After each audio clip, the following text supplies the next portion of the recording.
ghastly episode of the Dark Dimension Podcast. I am your wicked host, Arthur Lunatic, here with my other wicked co-host, Eric Moreno, and we shooting live from an undisclosed location somewhere out here in South Central LA.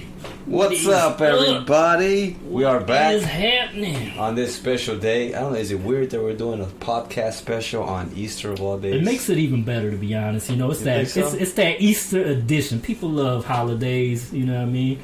So yeah, it's all gravy, man. Like I'm kind of creeped out by the Easter Bunny, to be honest, you know. Why? But that's just me, man. That's just me, man. Now, back in the days, I watched that. What's that movie about them? Not the Gremlins, the Critters. And I think in Critters 2, there's a scene where they attack a dude dressed in an Easter Bunny rabbit because it's Easter.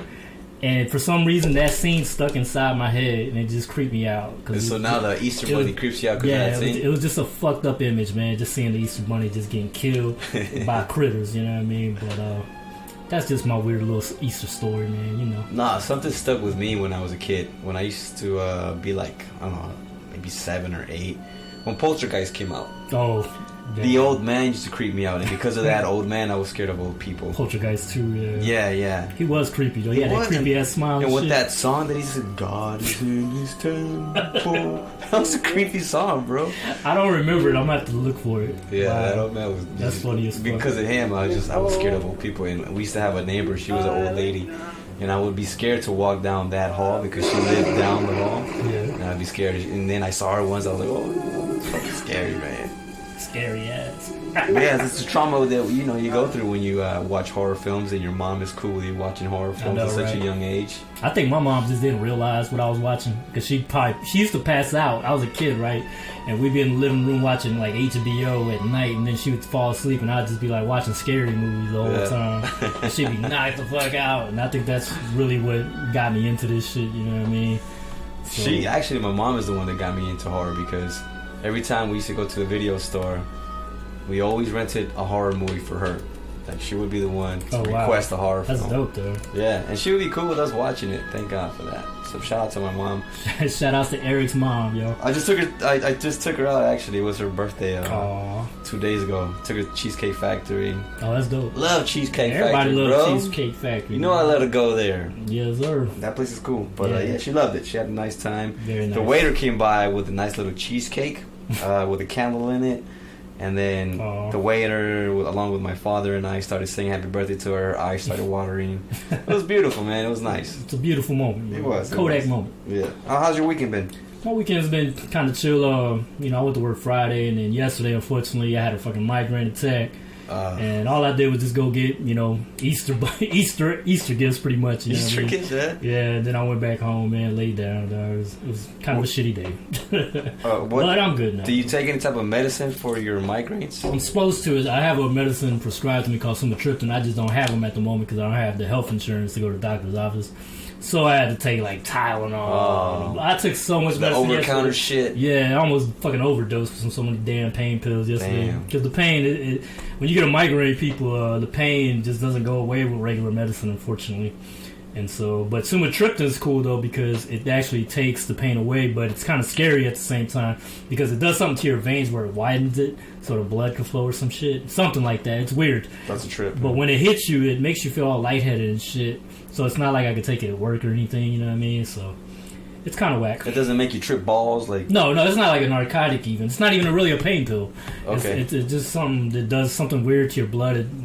It even makes your blood pressure high, which that's the scary part. So you can't take more than one. They said in 2 hours. So you gotta be careful with it. That's scary, man. Nah, that's some real hard. But yeah, people, we back though. You know what I mean? So we back with a whole new show. Episode number 7. Episode 7. I gotta ask you, man. There's been a lot of buzz on YouTube about that new Stranger Things 4, Season 4, man. I did see that. Did you watch it? I saw the trailer for it. It looks really good. What I'm really excited to, or what I really want to know is who is this new villain? That creepy looking Freddy Krueger guy with wings, or I don't know what he has. I don't know what he looked like. Swamp Thing. Yeah, that dude. He looked like a combination of Swamp Thing and Freddy Krueger. What's his deal? I don't know. I don't know his backstory. Was he like the master of the monster that came out the previous season? You know, it's so many unanswered questions. I think we'll get the answer to it. Maybe he's the ringleader of that whole. That's what I'm thinking. That dimension that they're in. Like he's the boss. Upside down. yeah. The boss of the upside down. Boss level. From what I don't know if you watched it, but the directors had this little commentary track thing going on, and they mentioned it. They always wanted to do like a Freddy Krueger or an It kind of thing, slasher kind of villain. Oh, okay. So that's where season 4 is going. The only thing I gotta say, I am looking forward to it because I think that's really cool, and they said they're gonna be using practical effects, so that's a big plus. But the only thing is like they waited so long for season 4 that I know a lot of people have lost interest. I mean, I know we're horror hounds though, but you know what I mean. But not everybody's enthused, I suppose, as your normal folk. Yeah, normal average folk. Because I know, like my girl Lana, she watched season 1, but she wasn't too impressed by it. Oh, okay. It's not for everybody. Yeah, it's not for everybody. I think mostly people that grew up on 80s stuff. It's a lot of nostalgia. It's always been there is. So, the music, the clothing, E.T. and all that. So it's always been kind of targeted towards a certain crowd. I think. You know what I mean? Older folks, older people like us. They grew up in that time audience. Frame.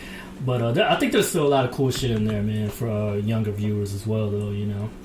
So I don't think nothing's wrong with that. But yeah, they just waited a little bit too long, but I'm still looking forward to it, man. Yeah, I wonder why they waited so long. It's weird seeing the kids, how they're like, maybe adults that's why, now. They're 18 and over now. I was thinking of that, though. It may be because of the kids, though, because, they have certain rules and guidelines when it comes, because they're children. So they can only be working certain hours and everything. True. So that might have been into it, plus COVID and everything. So yeah, that's true. Yeah. But maybe that's another reason why a lot of people probably won't be interested in it anymore, because the kids are all grown up now. So I don't know. It just kind of takes it away from what the original season was, because there's something about being a child and being afraid of the unknown that you could relate to. But now, once you get older, that kind of goes away. Yeah, it's hard. So I don't know if it's going to be the same thing. It probably won't. Well, I guess we'll have to find out. We'll see.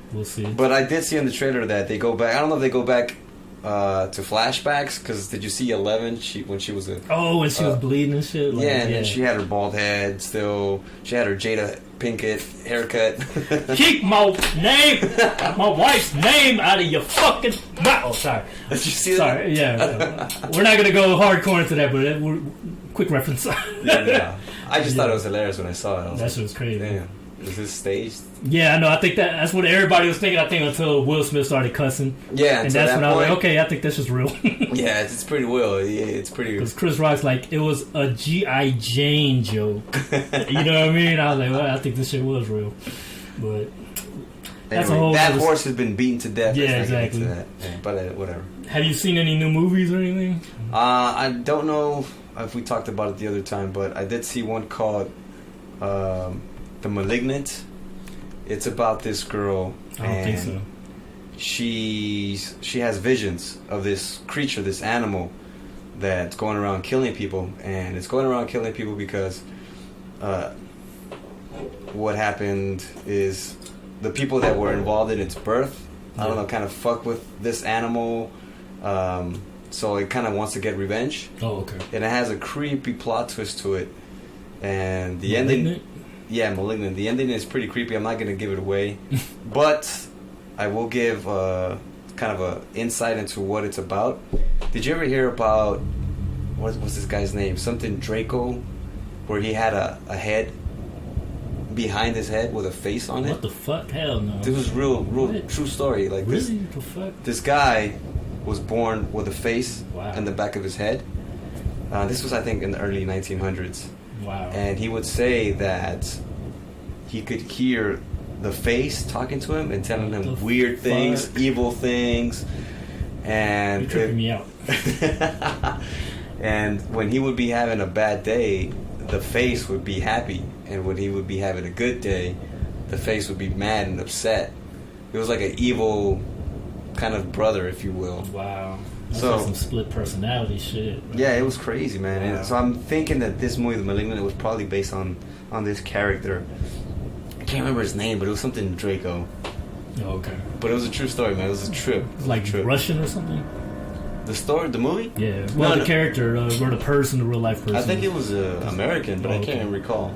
Honestly, that's weird, man. But the movie was good, though. It was a trip. I don't want to get too much into it, but I think it was a good watch. There's a lot of people who didn't like it, but it has a lot of old school horror to it. That's I like old school horror. I've noticed. Speaking of old school horror, I did catch a first episode of Evil Dead from the Netflix series. Yeah. And I gotta say, it's very much in line with the spirit of the original, Evil Dead movies, the original trilogy. Yeah, it's been out actually. I just didn't watch it. For some reason, I just didn't watch it. But I did catch it, and I was like, and I'm mad at myself for not watching because there's so much gore effects, like practical. But I'm like, Eric would love this shit. It's bloody as fuck. There's all kind of crazy shit. Just wicked mayhem is the best way to describe it. And it has that comical thing because it's Evil Dead. Still got that. Yeah. The homie reprises his role. You know what I mean? So he's back. Oh, cool. The protagonist from the first two. You know what I mean? So he's back in there, but it's a whole new characters too though, because I think it starts off with him. I think he's still a manager at a store or some shit. Bruce Campbell after this whole time, he's still a manager. Come on, Bruce. Get together, brother. Yeah. Pick up a trade. So yeah, it's him and his co-workers trying to figure that shit out. It's hilarious though, man. But I definitely, it's definitely good. Like I think fans of the Evil Dead series will definitely enjoy it, or they probably already have. They're like, you motherfuckers, like lunatic, you're late on this shit. You know what I mean? But the story kind of picks up afterwards, right? Yeah. It's not like a revamp or anything like that. No. It's definitely afterwards. Like I said, because I think in the third Evil Dead. That's where they show him that he was working at that store. Remember, it was Army of Darkness. Remember, when he goes back in time. That was a weird one, but that was actually the first Evil Dead I ever watched because that was the only one that they would play on TV back in the day. And so for some reason they used to always air it I think on USA, on Channel USA, or whatever. Right. And so I used to always catch it.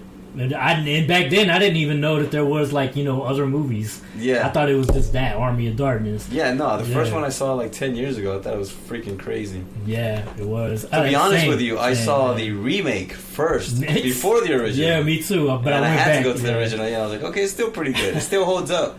Yeah, if you want to know the funny reason why I kind of avoided those movies back in the day, I might have even touched on this before. Back in the days when I used to go rent movies in Columbia when I was a kid, you would always see the covers of the movies, and the Evil Dead cover was always like this skull, but it had eyeballs in it, and it was like looking at you, and that shit always creeped me out. I was like, I'm good on that. So I never watched it. I thought it was going to be some other shit. When you used to go rent movies, damn, that's something I haven't heard in a long time. Man, I used to love renting movies back when I was a kid, man. That's what got me into movies a lot. Just because when I went to Columbia, I had freedom to just walk to a fucking video store. It wasn't like when I lived in Biloxi where everything was far. Yeah. In Columbia, everything was a little bit closer, even though it's denser, but there's a lot of stuff around. So I would just go, and they let me rent whatever. It wasn't like, I was a kid, you can't rent. Nah, fuck that. I could, as long as it wasn't porn, I could rent it. You rated R, you good. Yeah, exactly. So yeah, I used to catch all kind of shit, man. I used to love working at the video store. Yeah, that's right. Yeah, that was my second job. My first job was McDonald's, and then my second job was McDonald's. Damn, working at the video store, man. And it was right here by real close to my house too. Okay, so I used to walk there sometimes. But watching movies all day, just chilling, man. Organizing here and there, but for the majority of the part, I would just watch movies all day. It's like a real clerk job and shit. Like, what's that dude, Kevin Smith, when Clerks, that movie he did? Yeah, Clerks. Yeah, that's what you was, bro. You probably relate to that. I've never seen it, but I know about it. I've never seen it either, too. It's one of those movies that like everybody knows about. Yeah, cult classic type thing. I guess I'm not cool, but whatever. But I don't think it was kind of aimed at my person. So, to be honest, I don't really watch that many Kevin Smith movies. I've seen some. I like Dogma. Dogma was cool. Yeah. And that one used to always come on Comedy Central. Yeah, with Matt Damon and the Angels and all that shit. I thought it was a funny take on religion, so that's what I liked about it. But going back to Army of the Dead, we got the book. Yeah, that's the one you picked up in Amazon, right? Yeah, and that one's kind of like the. No, I actually picked it up at the other book place. So another bookstore. What's that? The other big name, Barnes and Noble. Okay, yeah. So I went and got that one there, and but it's really cool, man. Like it, because it kind of like gives some backstory to the original two movies. So it kind of shows you what happened right before they went to the cabin. Oh, that's cool. Yeah, and then when they're at the cabin, it kind of shows you like different scenes that you didn't see in the movie. Excuse me, so it's drinking beer. So. Prequel. Yeah, it is kind of a prequel, but it does get into that. It does get into the scenes and stuff that take place inside the movie, so it does take place in that time frame. you know. But it's entertaining, and like I said before, the art is amazing on it. You know what I mean? So people check it out if you're Evil Dead fans. You know, it's a really good read. Speaking of prequels, man, I'm interested in seeing It. They announced? Yeah, they announced the prequel to I don't know if the guy, if It, the actor, I don't know his name, but if he's going to be in that way, if it is. Skarsgård. I forgot he got that weird ass name. Yeah, Skarsgård. That dude. Yeah, I can't think of his name. Yeah, if that dude comes out, it'd be cool, because I think he's a good actor. Yeah, he is. He's also been casted, I think, as the Crow. For the Crow remake. Did you hear about that? Oh, I did hear about that. At first, I heard it was going to be Jason Momoa. But I think things fell through. I think he's too big for that shit, man. Yeah, but I think this guy, he'd be a good part. In the original, in the actual graphic novel, I have never read it, but I've seen the artwork for it, and he's basically like a skinny rocker looking dude. Yeah. So that's why I was like, I think Jason Momoa is just too big for that role. Yeah, you know what I mean? Just big ass dude. Nah, I can't see it. But I think Skarsgård might. You know, we already know he has acting chops. You know what I mean? So he's a good actor. As long as he doesn't act like Pennywise, we'll be good. You know what I mean? Because that would be weird. But yeah, I'm looking forward to that for damn sure. So I saw your art piece, man. That werewolf, it came out really good. Oh, thank you for the American Werewolf. Yeah. Working on anything new right now? Yeah, I do, but it's not. I don't have that many that I've started up yet. Just currently working on a Batman piece, and then I got another idea for something else. I haven't announced it yet, basically because I haven't started on it. But I got you. I hear you. You know, we're far from October, but I know in October those Spirit Halloween stores start coming up, and I don't know if you go into them, but sometimes I go and I might get some stuff in there. Like last year, I went and I got the good guy voodoo knife that he uses in the movie, and it was a lot better looking than the one that they sold at the Trick or Treat Halloween store. So I was able to get it. It was like $7. It wasn't even that much, so it was a good prop.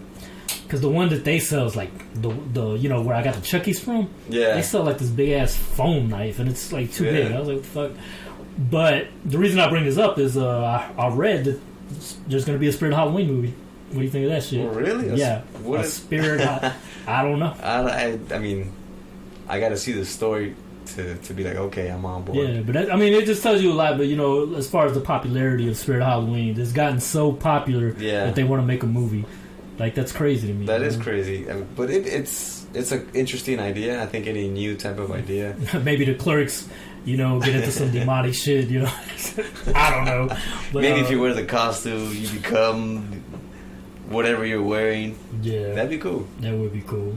But yeah, I stepped into that store last year, actually, for Halloween. Oh, you did? Oh. I needed a costume for some Halloween party we went to with my wife. And yeah, it's always packed, man. Yeah, it's like a pop-up shop. It's an adventure. Yeah, it just pops up, and horror hounds. You know, we gotta go check it out. You know, see what they got. Sometimes they have props in there. Sometimes they have stuff that you wouldn't expect, man, that you might find in there is cool. And just buy it. You know what I mean? Yeah. But yeah, man. That's as far as movie news. That's pretty much it. I did manage to catch a horror-ish movie because it was PG-13. Yeah. But it was about Morbius, the vampire, the living vampire. Oh, yeah. With your boy Jared Leto. Yeah. I'm going to first say that I thought the casting was correct. This was one of the first castings for Jared Leto where I was like, all right, he fits. Like, I could buy him as a vampire. He's weird guy. Weird-looking guy and weirdly youthful for his age. You know, I think he's 50. And he still looks young, you know what I mean? Yeah, he does. He's got that young face. He was perfect for the role. And I did watch it, and I'm going to say it does have some cool scenes. I know a lot of people have bagged on this movie hardcore on Twitter. Yeah. It's been crazy hate on Twitter. Yeah, I've heard so many bad reviews about it. I didn't really go in having that hateful attitude towards it. I was just wanting to, you know, see what it's going on, because I'm a fan of vampires. So I went on a movie date and we checked it out, and it's kind of anti-hero. I mean, anti-hero. That's what they would call it. Like Blade and whatever. And Spider-Man's not in it. I know that was a big thing. People were expecting Spider-Man. Don't give it away, man. Damn. Nah, but I'm just saying, it's just keep your expectations low when it comes, because I know Sony and Marvel are trying to build this universe thing, but it's done very sloppily in this movie. Yeah, it's not working, Sony, man. Just give it up, dude. Just give it to Marvel. Let them take the reins from here. Because I want to see Morbius versus Blade, people. That's why I got excited about shit. That would be cool. I don't care about Spider-Man fighting Morbius. I wanted to see Morbius fight Blade. That's really what I want to see. I want to see that guy, Marshall Ali, I think his name is. Oh, yeah. He's going to play yeah. Blade. Marshall I think he's going to do a good job. He's a good actor, yeah. He's a good actor. I think he'll fit the role. I mean, it sucks that we won't get Wesley Snipes back because I thought Wesley owned that role perfectly, you know. Speaking of that, it's funny because I was watching that just the other day. I was watching part 1. And looking at the CG effect, the CGI is just so cheesy, especially on the first terrible, one. bro. Yeah, the first one's bad, especially really like bad. at the end with the blood. Yeah, God, oh my God, that's always been bad. Even in 1998, when I seen that shit, I was like, that shit looks bad. Like you can see, that's where the budget just dropped. They're like, hey, it's the best we could do, y'all. You know what I mean? But that just tells you how far advanced we've come. You know, since then. It's still a good movie though. The first one and good. the second one. The third one, I can't fuck with it. Yeah, no.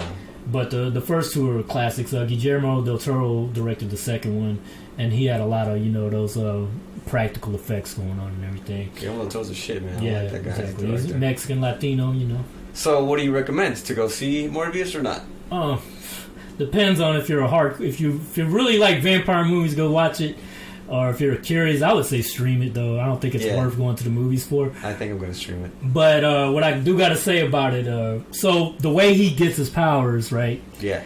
Is he's doing some kind of scientific, thing because he has some kind of disease that stops him from walking or something. He's some kind of paraplegic thing. I forgot what his disability was. So he's trying to make a cure for it. And so what ends up happening is he does some weird-ass experiments on vampire bats, which are actually real, and they exist in South America. And so they do suck blood. Mostly cows and stuff, and they carry rabies a lot, though, so it's really dangerous because they of are rabies. dangerous, yeah. But so he does that, and for some reason, though, this is what's funny about it, it gives him teleportation powers from the internet. Like, it doesn't make really sense. Like, how is he able to do all this super speed? Like, vampire bats are not known for teleportation or fancy, teleportation eggs or anything like that. So I'm like, whatever, it's a movie, fuck it, let's roll with it. Let's go with it, yeah. And so he has a friend that's also like him, and for some reason his friend ends up taking a serum, and that's who becomes the villain of the story. So the friend is the ultimate villain. Yeah, so he becomes a villain, and at the end there's, the Don't say the end. I got to, because I got to get to the point. It ends so abruptly that you as an audience would be like, was that it? Because it is kind of short movie to begin with, but it does end on because they try to tease you some shit. At the end they showed, I forgot to mention, Tyrese is in the movie, y'all. Yeah, I remember Tyrese. Yeah, so he has a cybernetic arm that he shows at the end for some reason at the end though, and doesn't do really shit with it. And then there's another girl that I think it was his girlfriend, and she ends up getting powers or some shit. I was kind of spoiler alert. I mean, it was hard to keep my attention on the movie, folks. It just wasn't that too much going on. Yeah, it just wasn't really grabbing me that much. But the end did leave you with like, okay, so that was it. You know what I mean? Like, because he defeats the main enemy, but then there's something that's like some other shit going on. You're like, hold on, are we not going to talk about this? Yeah, it's going to end. Credits roll, because really credits roll right after the fight. Like, really done. I was like, what the fuck? Like, did they cut some shit out? To hear. And then the real spoiler alert. So Michael Keaton, who is the Vulture in the Spider-Man movies, right? So he gets teleported into the Sony universe because that Doctor Strange did that weird shit in the Spider-Man movie, Far From Home. I mean, No Way Home. Yeah. So he's the multiverse is breaking apart or whatever, and so Michael Keaton somehow ends up in this universe, and he's there for a brief moment. He says something, and then at the end he's like, "Hey, you should join our team," because they're making a Sinister Six. That's what Sony wants to push. Yeah. But it doesn't really make sense, because I was like, how the fuck did he know about Morbius? And because he seemed to know, he was so aware that he was in this new universe. He's like, oh, at least the food's better here. I was like, how did you know that? Like, how did you know that here is not? Yeah, I was so confused by that shit. Like, how do you know it's a multiverse? How do you know that? Like, what the fuck? But whatever, we'll roll with it, I guess, Sony. Okay. But how was Jared Leto as an actor? Because it seems like he's Jared Leto, man. He's bombed, DC, and he's bombed Marvel. Yeah. He bombed him. He don't need to be Joker. in superhero movies, I guess. Yeah, maybe not. Probably go a different route. Seriously, I mean, I know maybe he would make a good Crow. Yeah, I could see that. But he's always bringing that, I think if he did one, he'd come in there with the beard and the long hair like he always does. Like, he always has that same ass look. Yeah. I don't know. I'm not a big fan of Jared Leto, but apparently he has a lot of big fan base because he did music, didn't he? Technical issues, folks. my boy Eric's about to check out his phone. In the meantime, though, I'm gonna keep yapping my damn mouth. And so I was on the way over here, right? And I was listening to a famous radio show host, Art Bell. People, now I think you could consider him the godfather of all this podcasting that you see on YouTube now, where everybody talking about all these, hard things, right. Paranormal. He is the godfather of it, because in the 90s, I think he had a radio show, and it was done through satellite, right? Satellite radio. And so what I've read in the comment sections, people really love this dude. Like, you'll see the truckers like, yo, man, you got me through so many nights. Yeah. Art Bell, dude. Like, we missed you. I didn't know he had died, to be honest. I thought he was still around. Yeah, he died in 2018 or something like that. It was really recent. Damn. So I thought he was still alive. And so I started checking out this channel that posts all this stuff in it, and it gets into some really cool stuff, man. It's like it's broadened my knowledge, I guess you could say, of paranormal things. And one of the things that got me really interested and spooked out was he's talking about the missing 411. I don't know if you've ever heard of that. No. It's basically this phenomenon that the people are claiming it is, that in the national forest of the United States, a lot of people end up missing, and most people are going to be like, well, it's a forest. People are missing, it's just natural. But the weird thing about it is there's no evidence left, of anybody missing. There's no trails. There's no DNA. And then for some reason that's according to the guy who was on there, it's being covered up because he's an investigator, and I guess he was an ex-cop. So he knows his shit. He knows about rangers, and he knows that there seems to be some other department ahead of everybody that's just kind of covering some of this shit up. And people are literally going missing. Like, say you got a line of people walking right in the woods, the last person might end up missing, and just like that, like it's been actual cases like that. That's and weird. People look back and there's no sign. I'm talking about nothing, to the point where they actually bring in people to look for the missing people, and they don't find shit. And that is weird, because I'm gonna tell you about the Japanese forest. I forgot the name of it, but it's called Suicide Forest. Oh, Japan. I've heard of that one. There was actually a movie on that too. Yeah, and it's terrible. It was. Yeah, it's a super low budget movie, but somehow they fucked it up. Yeah. But yeah, I've heard of that forest. I know the stories, but people do get found though. At the very least, you'll see. Somebody goes to the forest, to commit suicide. They'll get found. Where there's bones or whatever, or letters, something. Yeah. You don't find shit in these cases, according to to these investigators. And so it was a good show, man. I recommend it to people out there, and people just interested in horror in general, or just spooky shit. Just check out Art Bell. He has really good material out there, especially for writers. Yeah. That want to get new ideas and everything.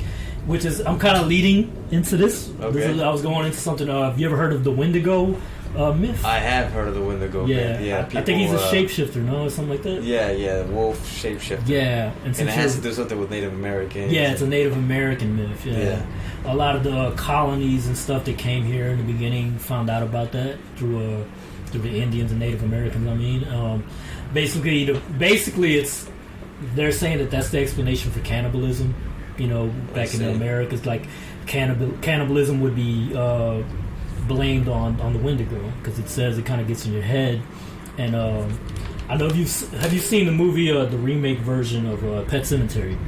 Yeah, I did. That's supposed to be the Wendigo monster that you hear. When he's in the forest, when he's going towards the Pet Sematary. Oh, really? Yeah, in the book, in the Stephen King book, I think he pretty much says that, though. Like, he says it's the Wendigo. Okay. But in the movie, and even in the original, it kind of alludes to it, but it doesn't really show it. And it does show it in the remake a little bit, but you have to watch it. It's like it's lurking in the background. Yeah, I need to rewatch that. So I wasn't that impressed with that movie. I thought it was gonna be better than the original, but I think it wasn't. I thought so too. But it did have some cool scenes. Like, it's not. I'm not saying it's complete trash or anything. No, it's still a good movie. I think it's creepy, but it's just not as good as the original. Right. But they do have that Wendigo myth, and I think that would be a cool thing to lean into, man. Maybe for future books, or maybe anything like that. You know what I mean? Because I know you're doing a werewolf inspired book right now.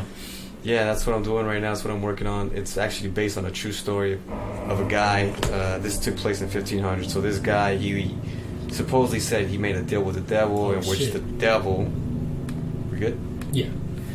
So the guy supposedly made a deal with the devil, in which the devil gave him a belt, and that belt gave him magical powers to transform into a beast. Whoa. And this way he can commit all these heinous crimes, and he can, you know, just kill people on behalf of the devil, and nobody would ever know because he was a beast. It's supernatural, paranormal. Yeah. And this actually existed. There's documented cases, a case of it. Oh wow! But what I'm trying to flip it as is that this person does have this mentality that he's able to transform, but it's an actual illness. It's called lichens. Lycanthropy. Lycanthropy, yeah, where you think you can transform into a werewolf, which is a trip. So I'm trying to dig more into that, and I'm also digging into serial killers and trying to put it all together to create this book that I'm doing right now. I got like 23,000 words so far. No. No. I'm gonna make a short story though. I'm trying to at least reach 70,000 words. Okay. But yeah, man, it's a good topic to write about. Yeah. With lycanthropy, I heard that the victims would often feel like their skin is getting hot or something, and they think that the fur is growing underneath, you know, their skin. That's a trip. Because that's what I heard. You know, I've seen documentaries about it and everything, so I remember seeing one, and they were speaking about that. It's like they just go crazy because they really do believe that there's a werewolf, a beast inside of them, and so. Yeah, it just makes people commit, you know, crazy crimes. And I think one of the first documented cases of lycanthropy and serial killer, I think it was somewhere in Britain. That's all I remember. And there is a story, and it's a lot like American Werewolf in London, which is the weird part. As far as when he goes on the rampage, you know what I mean, in the movie? Yeah. That's how it kind of is. If you go back, I forgot the name of all the people involved and everything and the town or whatever, but it was one of those old British, you know, kind of stories that take place in Europe, and that's what the myth was or legend. Oh, okay. So I think that's probably where American Werewolf probably took inspiration from. But that is creepy, you know. What was that pub that they went to? Something Lamb? The Slaughtered Lamb. The Slaughtered Lamb. Yeah. I was gonna speak on what you were just talking about, though. You were talking about the documentary. Oh, we were talking about the werewolf thing and the paranormal aspect of it. And there's that I forgot what it's called. It's some kind of fucking ranch, Star Ranch or some shit. It's out in Utah, and they did a documentary about it, and the stories there are weird, man. Yeah. Like every single paranormal thing that could happen supposedly happens at that ranch. And there's a guy who's a fucking CEO of a multi-million-dollar company that had bought it out from another rich ass dudes, and they keep doing scientific investigations, and according to them, it's really weird shit that goes on there for real.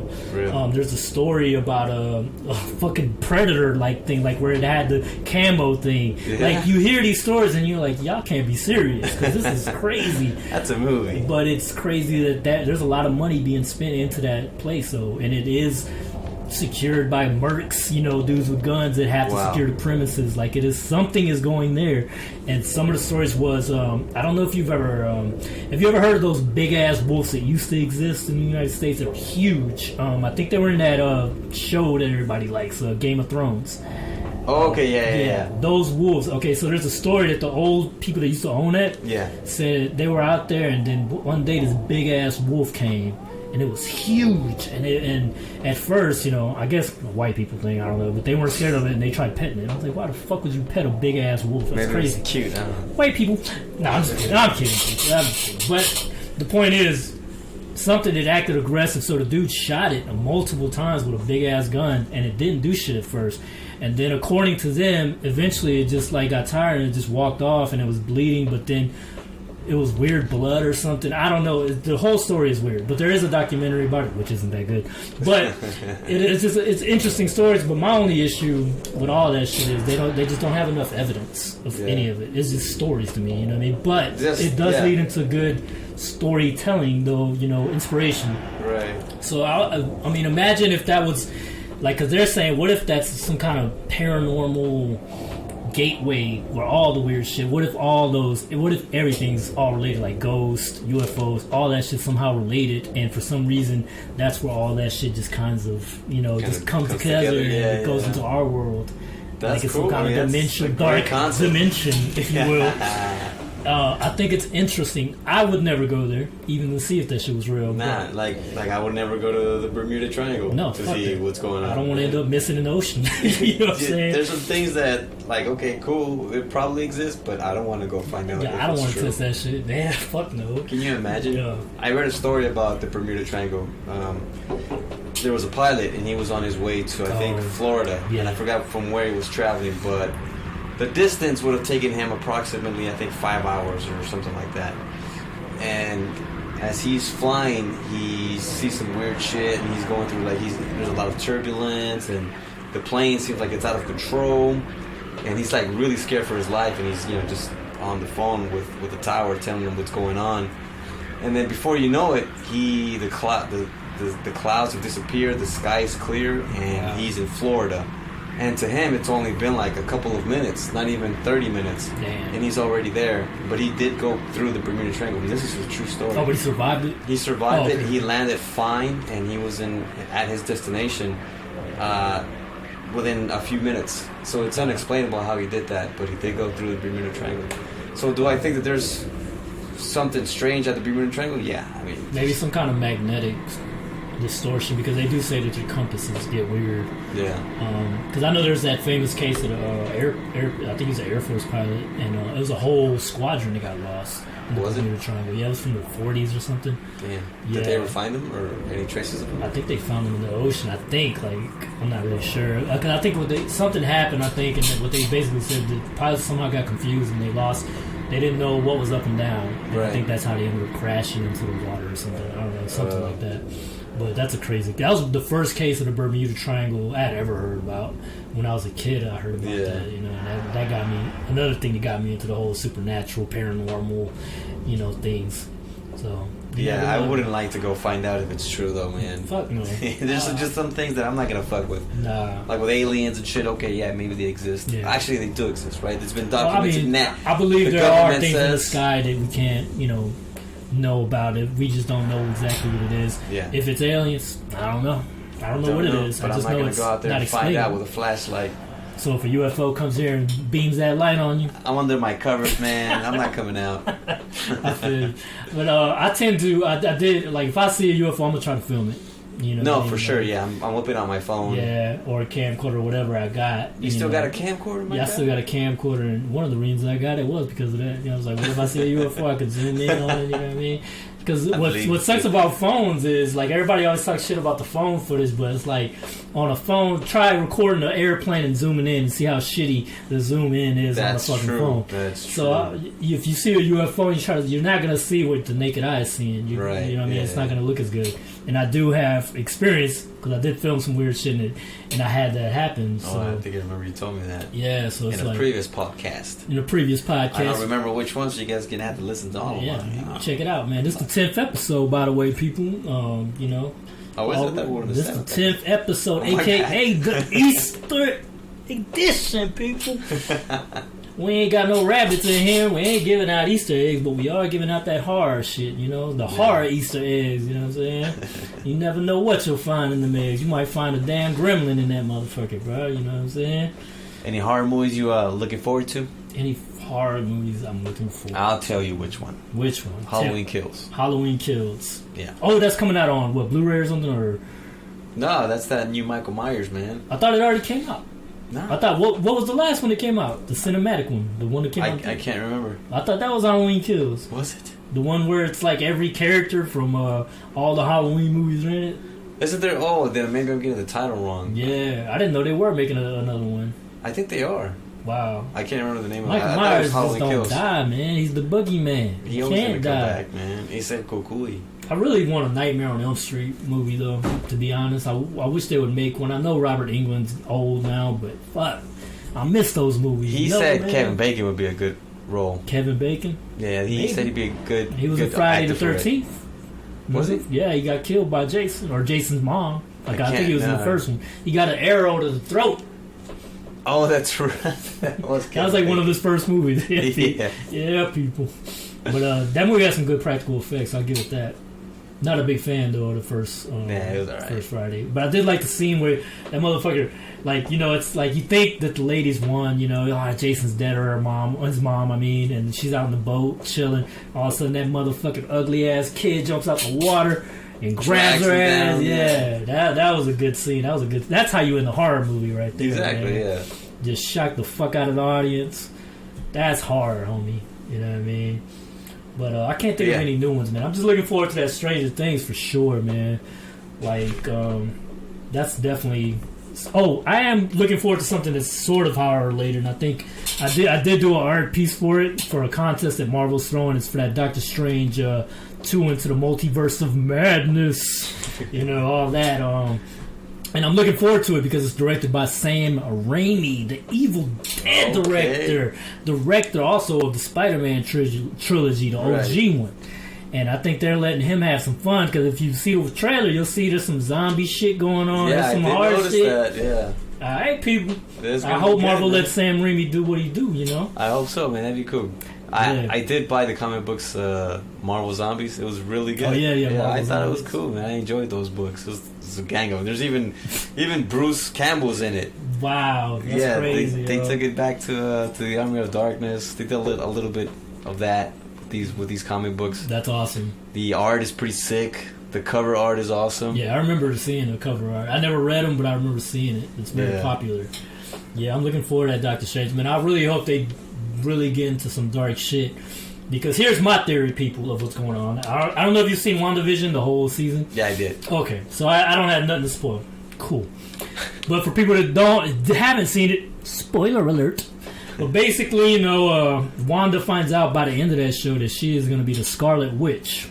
Now, I'm going to get into some deep dive shit, too, with this. Okay. Now, the witch, Agatha, says that that the Scarlet Witch is prophesized to bring the end of the world. Right? Scarlet Witch is like, nah, fam. I'm just trying to have my life over here with my kids. You know, Vision, my husband that I created somehow. Yeah. And so, like, that's what she thinks. But Agatha's like, nah, bitch, you're going to be the Scarlet Witch, yo. You know what I mean? And so, but basically, here's where I'm going with that. I think the writers got a little bit of inspiration from a Book of Revelation. Because in the Book of Revelation, you know, it says something about this lady that's going to be dressed in scarlet. And it's kind of a metaphorical thing. It's not really I don't think it's speaking about an actual person. Right. But it's a metaphor, right? But it says that she's a precursor to the end of the world, pretty much, right? So I think they grabbed a little bit of inspiration from that. But I think what's going to happen, though, I think something might be controlling her, or at the very least, some kind of demonic forces, you know, kind of manipulating her in a certain way, especially with those kids. So I think they're going to force her to become evil, and I think what she's going to do is she's going to bring mutants into the multiverse. That would be sick. Because right now the only mutants we kind of had was really just her and her brother. Yeah. And that was a letdown. I was telling my friend about that shit. I was like, that was it. That's when Age of Ultron came out. I was like, just these two people are mutants? Like, what the fuck? But I understand it was a rights issue. Marvel couldn't get access to the rest of the mutants. But now they can. So I'm going to think that's what's going to happen, because in the comics, she actually stops mutants. There's the thing called House of M, where she pretty much... She gets rid of... Yeah, she gets rid of mutants. Majority of all the mutants, yeah. So I think they're just going to flip it, and then she's going to bring... I hope that's where they're going with this, and I hope they're going to bring more supernatural elements into it, like the demonic Mephisto that people are saying it's maybe, or Nightmare, which is also a demonic character from the Marvel Universe. And if that happens, I think that'll be really cool, because then I could see Blade and all that shit come through. And right now, that show I was telling you about last time, Moon Knight, is delving into these kind of elements. And what I like about that show, though, is you don't really have to know nothing else about Marvel. You could just jump into that show and it's its own thing. It's its own thing, yeah. And I think that's cool. And Oscar Isaac, you know, he's crazy in it. He's a good actor, man. He is, man. Like, he does that little British accent. Yeah, he does. That's hilarious. I was starting to think, is he really British, though? Yeah, he does like that bumbling idiot, you know. Like, oh, I'm sorry. He does it. You know, he does that. Yeah. He's supposed to be Solid Snake, I think, in a Metal Gear movie they're trying to develop. Is he? Yeah, I'm looking forward to that. Nice. That's actually going to be some concept art that I am going to work on. Okay. So yeah, I'm gonna let that out right now. Nice. But yeah, man, I'm just hoping that this gets us into that weird horror shit, man. Because I feel like it's the perfect gateway into it. You know what I mean? Yeah. If not, then at least what I would like to see Marvel do is a Marvel Zombies animation film. They might do a live action, maybe even, you know. If they do, that'd be sick. I don't see it though, even though I think there is. I know there's a market for it. Yeah. Well, I mean, they're gonna do it in season 2 of that animated thing. Did you watch it? The animated Marvel show that came out recently. No. It was that What If? Like. What If? I did. Yeah, I did. So I think in season 2, I think they're gonna they're gonna continue that storyline though. That would be cool. So yeah, I'm glad that Marvel's finally getting into that. You know, people are just they're a little squeamish about it just because they know Disney's in charge. They're like, you know, Disney's not gonna let witchcraft. Yeah. I'm like, no. Have you seen Fantasia? There's a whole Halloween devil thing in there. Like, Disney does not shy away from witchcraft or, you know, elements like that. They might not show all the blood and gore, but they'll get into that shit. I don't have no what do you call it, doubts about that, you know. So, yeah, people. But it's been a slow day, slow weeks, I should say, movie wise and story wise. But hopefully next episode, I think I'm gonna finish reading some books, and I think Eric will probably, you know, finish up some books. And I'm gonna finish up the book finally. I'm gonna finish up the book that I'm reading right now. That's Stephen King. Wolfenstein. No, not my man. I'm thinking about video games. It's the Salem's Lot. Salem's Lot. I got some questions to ask you. That vampire. I do want to ask you one question right now about it though. Go for it. Does Salem's Lot remind you of that vampire TV show that you told me about that I watched? Okay, okay, gotcha. Because I did get vibes from that from watching. Yeah. Okay. So I'm thinking maybe they got some ideas from that book. From it. Yeah, because it's like a secluded town with vampires. Yeah, and then the people slowly start to turn into vampires. So they definitely got that idea from Salem's Lot, no doubt. Yeah, definitely. But I don't know the ending because I haven't read it. I have like, I think 60 pages left to go. Oh, wow. Okay. So I'm planning to knock that out this week. For sure. And once I do, we'll talk about it on the next podcast. So just chill to the next episode. Yeah. Alright, people, my boys and ghouls, this brings us to a closure. Hope y'all have a wicked ass weekend or weekday or whatever it is whenever y'all tune into this show, the Dark Dimension Podcast. Also, you can find our products on Amazon. Search for Rafferty Undead, written by Eric Moreno, art by me. And if you're looking for art by me, you can check into Art of Lunatic, and also on TeePublic. Just look for me, Art of Lunatic. All my links are in my social media and everything, so you can check us out on there. And that's all we got for today on this happy Easter day. You know, I hope everybody's with their family and enjoy yourselves, man. Thanks for listening, guys. All right, thank you. We out.